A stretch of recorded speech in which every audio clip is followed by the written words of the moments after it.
Hi everyone, my name is 𝗙𝗵𝗁, and today's tech tip is going to be focused on the process of recovering data from a backup. So in this example, we're assuming that you have a full image backup solution, and if you're not sure what that is, drop me a message or check out one of my previous videos.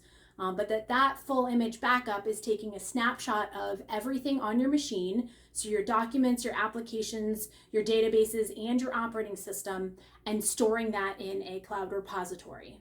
Now for the picture, we're talking about cloud, but you can still store that backup information in a local USB drive or in an on-site backup server. So really the target destination for the backups is not as important because the process works the same. So let's use an example where you've misplaced a file or it's been deleted or corrupted and you need to restore it from backup. So if this is the file that has a problem, you would open up your backup, browse to that file, say it's this one right here, and then simply download it to your machine and it's back where it was. In a more catastrophic scenario, say for example you got ransomware and all of the contents of the hard drive on your laptop is encrypted, then you would need to recover the entire backup image. So in that scenario, if the PC is completely out of commission, what you would do is take the entire backup copy, so the entire database of everything in the backups, you would select the point in time in history, maybe it was 2 days ago prior to the ransomware attack is the version of files that you need to restore.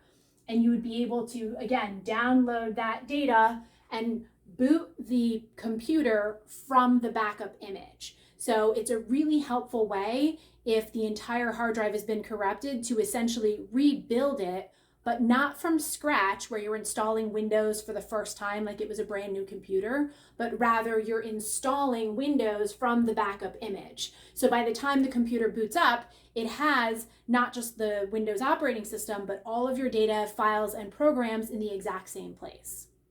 So let's say the absolute worst case scenario happens and there's a fire in your office or something else that necessitates the complete it completely destroys your computer, but you still have backup. So what do?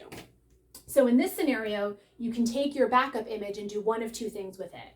You can either download it to a new computer, right? Go out to Best Buy, get a new machine, and do the exact same process where you restore the image, the backup image to the new computer. Or if you're a little bit more advanced, or if we're talking about servers, you can actually take this backup, upload it to a cloud service like Amazon Web Services or Microsoft Azure and run a virtual copy of this machine in the cloud. And so that's a really helpful scenario in the case where your server hardware maybe is destroyed and you need to wait a week or 2 weeks, however long, to get new hardware in place and have that everything rebuilt. You can take your backup image, move it to another location and run it temporarily so that business can continue, your users can access their information and their files, and when everything on premise at your office is restored, you can then move that copy down to the new machine.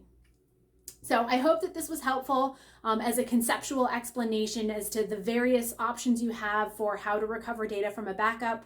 If you like this video, I would love if you would like and comment below, and then let me know if there are any other topics that you would love to see a video on.